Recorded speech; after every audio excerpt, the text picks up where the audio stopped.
무토일주가 양력 8월 김이월의 정화, 을목, 기토를 보면 생기는 삶의 변화와 특징.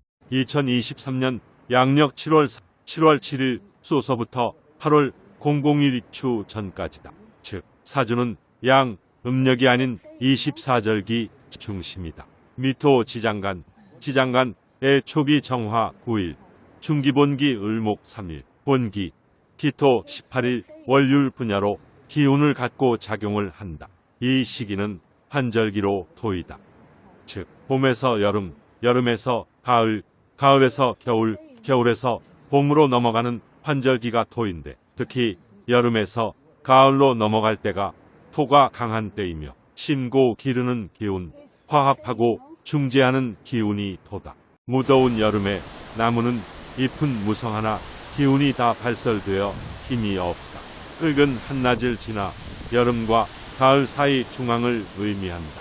무토일주가 사주 구성의 간목을 만나고 화를 보아야 할 때는 정화보다는 병화를 만나야 태양이 광합성 작용이 활발하여 태양의 광에너지를 잎으로 받아 탄수화물을 만들고 호흡하여 그것을 분해할 때 얻어지는 화학에너지로 단백질 합성 또는 새로운 세포 기관을 만드는 중요한 일을 할 수 있다. 즉 목화 통명으로 오행의 목과 화의 상호 관계가 조화되고 중화, 즉 오행이 편중되지 않고 고루 분포되어 있어야 유리하다. 이러한 목화 통명이 잘 되어야 무토일간, 나은 사회에서 능력을 인정받고 인기를 누리는 인재가 되는 것이다. 무토일주가 정화를 보면 정의는 학문, 지혜, 자비심을 뜻하고 육친상으로는 정모를 뜻한다. 정인은 한자로 바를 정과 도장인으로 이루어져 있음. 바른 도장, 즉 나에게 도움이 되는 십신을 나타낸다. 이 정인을 인수라고도 부른다. 또한 정인은 예에 바르고 전통을 충시하며 윗사람을 공경한다. 박식하여 학문을 좋아하고 사주에서 정인이 나타난다면 그 사람은 자신의 능력을 적극적으로 발휘할 수 있으며 자신의 일을 스스로 해결할 수 있는 능력을 가지고 있다는 것을 의미한다. 한편 정화는 음의 불로서 물상은 사주 구성에 따라 달빛, 용광로, 모닥불, 등잔불, 촛불, 반딧불로 볼 수 있다. 일반적으로 산, 구릉, 댐 등 무토일주가 정화를 보면 물상으로 산에 등잔불을 켜는 것은 산, 구릉, 댐 등의 정화를 보면서 하는 일이다. 무토일주는 10개의 천간 중 하나로 편인이나 비견과 같은 성격을 가지고 있다. 그리고 정화란 산이나 강 등의 자연을 깨끗하게 하거나 정화하는 것을 말한다. 즉, 산, 구릉, 댐 등 무토일주가 정화를 보면 물상으로 산에 등잔불을 켜놓은 형상이니 매광되어 정화의 등촉 역할은 어둠을 밝히는 역할인데 그 쓰임새, 활용도가 약한 형국인의 학생과 취업준비생은 공부에 집중을 못하고 직장인은 자기 능력을 발휘하지 못하여 조직 내 인정을 못 받고 주변인으로 겉도는 형국이 되고 사업자는 공공기관의 인허가 문제, 기업과 수주 계약 등이 원활하지 못하여 자금 융통의 어려움을 겪으면서 고충이 잦은 시기가 된다. 만약 무토일주 사주 원국의 식신경금이 왕상하여 식신이 칠살을 제압하면 칠살이 재물, 권세를 가져다 주며 편재 임수가 왕상하여 편재가 편인 병화를 제압하면 편인이 순화되어 명예를 얻는 좋은 시기가 된다. 무토일주가 병화를 만나면 광합성 작용으로 좋게 작용하는 기반은 조성된 것인데 이렇게 무토가 정화를 보면 사주 원국에서 간목보다는 을목이 있는 것이 좋은데 수기운이 없다면 조열한 사막 땅 같은 무토일간이 되면서 쓰임새와 활용도가 떨어지니 제 역할을 못하면서 매사 일이 안 풀리고 답답한 형국이 되어 대세운에서 오아시스인 수기운을 기다리면서 미래를 준비해야 한다. 무토일주 사주팔자 또한 조열한 사막 가운데 샘이 솟고 풀과 나무가 잘 자라고 농사를 지을 수 있어야 일간의 쓰임새가 좋아져서 발복을 하는데 상기처럼 조열하면 황무지가 되면서 쓸모가 없어져 그만큼 박복하여 성패다단한 삶이 반복되는 것이 우주의 질서라고 사료된다. 무토일주가 을목을 만나면서 정관, 나를 극하는 힘이 잘 작용하여 통지하는 신으로 명예, 권세를 뜻하고 여명은 남편, 남명은 자식이다. 무토는 높이를 지향하는 수직적 성향을 가지고 있다면 을목은 넓이를 지향하며 수평적이다. 무토가 을목 정관을 만나면 정신, 현실의 만남이 되는 시기이다. 따라서 정신적 지향성과 현실적인 활용성 사이에서 갈등하는 시기가 된다. 이럴 경우 사주팔자에 화가 있어야 한다. 무토 일간의 을목 정관인데 화가 있으면 관인상생으로 현실적인 가치를 이끌어내기 때문이다. 무토일주에 을목 정관을 쓰는 형국으로 세밀한 부분까지 신경을 쓰기 때문에 정신적인 스트레스가 많이 발생하는 시기이다. 따라서 자신이 하는 일에 적성 여부와 상관없이 스스로 늘 스트레스에 시달리면 불만을 갖는 시기이다. 이럴 때는 일에만 전념하지 말고 자주 휴식을 취해서 스트레스를 그때 잘 풀어주어야 한다.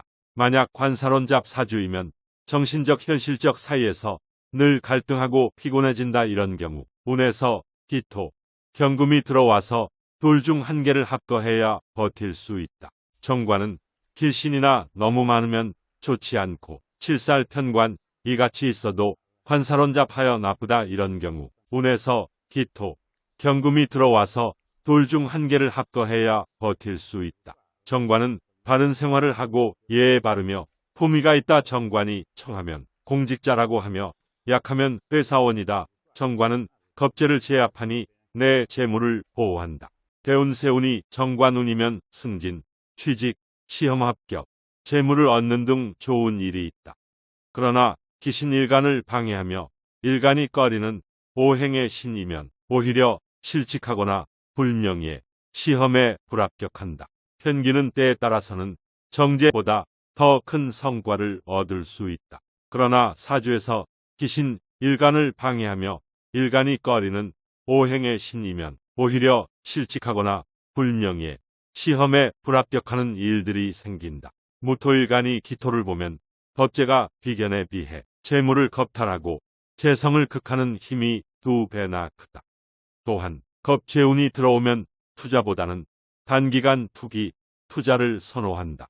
또한 무토일간 나 이 또 다른 내가 생겨서 자존심, 주장, 경쟁, 승부욕이 강해진다. 천간의 기토 겁재는 나의 협조자보다는 경쟁자가 된다. 따라서 신약하든 신강하든 무토일간에게 경쟁자가 되므로 편재를 극하고 사주원국의 비견이 2개 이상 있는데 운에서 기토 비견이 또 들어오면 직장에서 윗상사와 불화, 갈등이 생기면서 이직까지 생각하는 시기가 된다. 그리고 이 시기에는 남 밑에 있는 것을 꺼리니 돈을 투자하여 독립자영업, 자유업을 시도하려고 한다. 그러나 운이 불리함으로 신중해야 한다. 왜냐하면 돈을 투자하여 사업을 벌이면 손재가 따르는 시기가 되기 때문이다. 무토일간이 신강한데 운에서 토 겁재가 들어온 형국이니 직장에서 내 능력을 제대로 발휘하지 못하고 결과 성과가 좋지 못하여 관제구설과 손재수 따르는 시기가 되고 이런 사주 구조를 구성한 사업자 또한 본인 사업에서 수익 창출에 어려움이 따르니 사업 확장은 금물이고 최대한 피드백 잘하면서 무엇이 약점이고 위협 요소인지 정확히 파악 후 내실을 강화하는 것이 최선이 되는 시기가 된다. 무토일간 신강한 여명은 남편에게 특별한 이유도 없이 괴롭힘을 당하거나 심해지면 외처증을 받으면서 심각해지면 이별수가 생길 수 있다. 육친 해설은 남자는 누나, 여동생, 여자 사주는 오빠, 남동생이고 사회적으로 보면 동업인, 거래처인, 경쟁자, 동창 선후배 등이 된다고 한다. 겁재는 강제성을 띤 형태로 재물을 겁탈당할 수 있다. 사주팔자에서는 육친 해설에 따르면 남자의 육친은 누나와 여동생, 여자의 육친은 오빠와 남동생이다. 이는 사회적으로 동업인, 거래처, 경쟁자, 동창 선후배 등과 관련되어 있다. 이 시기에는 재물을 겁탈당할 수 있는 강제성을 가진 겁재가 나타날 수 있으므로 가능한 경우 육친 사이에서 돈 거래는 피하는 것이 좋다. 이러한 상황으로 인해 인연이 끊어지는 현상을 목격하는 경우가 많다. 현대 사회는 돈의 시대이므로 돈 앞에서는 이성과 관계를 끊어야 할 때가 많다. 겁재는 재물을 빼앗거나 뺏기는 시기로 대운과 세운이 불리하고 겁재운이 들어오는 경우 조심해야 한다.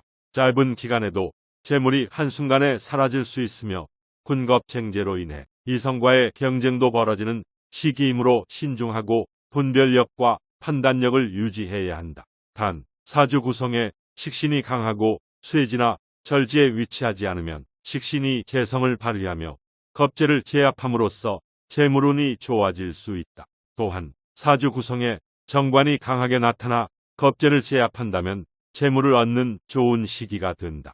이러한 기락에 작용하면 남녀 모두 연애운이 상승하며 안정적인 교제나 새로운 이성과의 만남으로 이어지는 좋은 시기가 된다. 양력 7월에 12운성은 쇠에 놓여서 왕성한 제왕지를 지나서 기운이 점차 약해지는 시기이다. 서서히 강했던 기운이 빠져나가는 시기로 인생에서는 현역에서 퇴직하여 원로로 물러나는 인생의 내리막길인 시기이다. 그러나 아직 활동성이 충분히 남아있지만 오랜 경륜으로 신중하고 노련하면서 이성적인 판단력을 갖는 강점을 지니고 있다. 또한 도전보다는 안정성을 추구하기 때문에 발전보다는 그동안 노력한 것에 결과, 결실을 맺으려는 성향이 강하고 남은 삶을 신중히 준비하는 시기이다. 이것을 무시하고 새로운 일에 대한 도전, 시작을 꾀한다면 손재수가 생기면서 고충이 따르는 시기이기도 하다. 한편 겁재가 쇠이니 다소 불안정한 시기가 되며 사주가 신왕하면 재물관리 또는 축적이 가능한 시기이니 같은 무토일간이라도 사주 강약을 따져보아야 한다. 즉 같은 무토일간이 똑같은 운세라고 믿는 것은 예컨대 1967년 양띠가 전국에 80만 명이 넘는데 같은 운세에 놓여 있다고 믿는 것이랑 같은 논리인 것이므로 본인의 사주 원국이 신강 또는 신약한지를 잘 따져보아야 한다.